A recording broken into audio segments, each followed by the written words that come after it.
बच्चे Aadhaar card, PAN card, driving licence, एक तो एडमिट कार्ड की 2 फोटोकॉपी, 2 क्यों, एक रख लेना अपने पास, एक लेकर के जानी है। बिना एडमिट कार्ड के मत चला जाना, वरना भगा देंगे वो। और वहां उम्मीद मत करना कि वहीं निकलवा लेंगे सेंटर से, कोई नेट वाला, कैफे वाला ढूंढ के, ऐसे मत, इस आधार पर मत जाया करो एग्जाम के लिए। ये भी एक एग्जाम ही है। तो आधार कार्ड या पैन कार्ड या ड्राइविंग लाइसेंस या वोटर आईडी, इनमें से कोई सी भी एक चीज है आपके पास तो वो चल जाएगी, ठीक है। बाकी 10th की मार्कशीट और 12th की मार्कशीट, ये 10th और 12th क्यों लिखा है, 10th की तो लेकर के जानी है हर बच्चे को।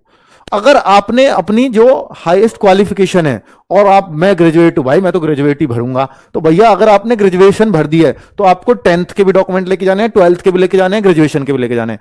लेकिन अगर आपने सिर्फ 10th भरा है वहां पर अपनी हाईएस्ट क्वालिफिकेशन में फॉर्म में, तो 10th के ही बहुत है उनके लिए। उनको कहते हैं कि हमें सिर्फ 10th बच्चा चाहिए, हमें मतलब नहीं है आप ग्रेजुएट हो या क्या हो। पर अगर आपने ग्रेजुएट भर दिया फॉर्म में तो फिर हमें डॉक्यूमेंट चाहिए, ठीक है।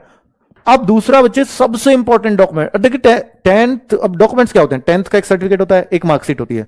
कई सारे बच्चों की मार्कशीट सर्टिफिकेट एक ही पे होता है, सनद मार्कशीट बोलते हैं इसको, तो वो एक हो सकता है, वो 2 भी हो सकते हैं 10th के। 12th का भी एक हो सकता है, 2 भी हो सकते हैं। और ग्रेजुएशन के आपके 3 साल के अलग अलग लेके जाने पड़ेंगे, first year, second year, final year.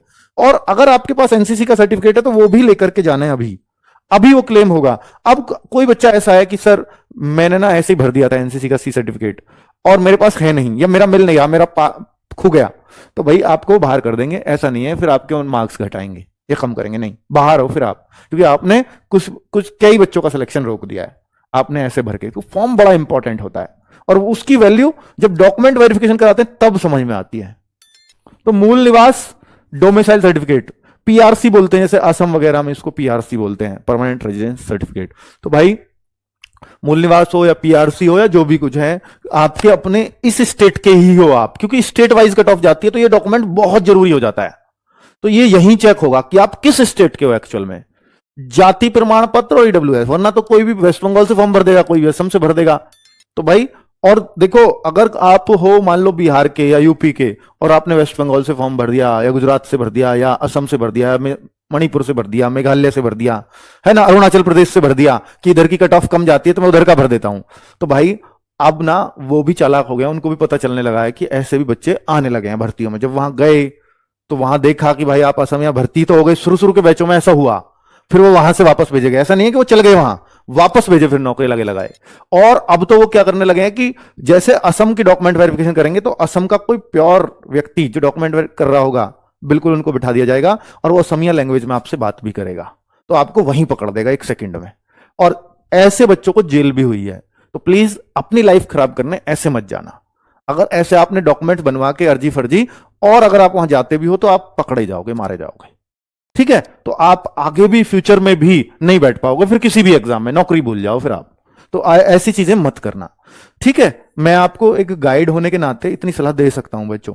तो जाति प्रमाण पत्र, ये क्या है, कास्ट सर्टिफिकेट, हाँ बिल्कुल, अगर आप ईडब्ल्यूएस के हैं, ओबीसी के हैं, एससी के हैं, एसटी के हैं, तो आपको एक कास्ट सर्टिफिकेट देना होगा। अगर आप जनरल कैटेगरी में आते हैं तो ये नहीं लगेगा, मूल निवास सबका लगेगा।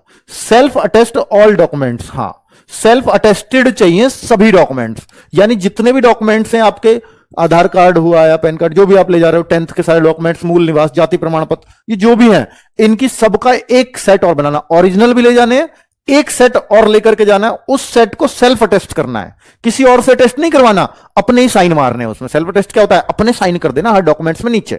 ऐसे मत करना कि जहां मार्क्स लिख रहे हैं वहीं पे साइन मार दो, मार्क्स ही नहीं दिखाई दे रहे हैं कितने हैं नीचे डॉक्यूमेंट्स में, व्हाइट पेपर प्लेन, मतलब किसी लिखे हुए पर मत मारना।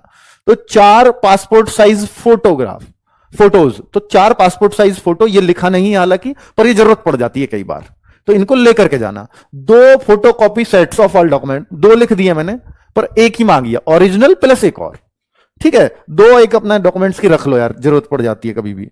और ये सेल्फ अटेस्टेड रखने हैं सारे डॉक्यूमेंट्स, ये आधार कार्ड भी है तो सेल्फ अटेस्टेड जाएगा।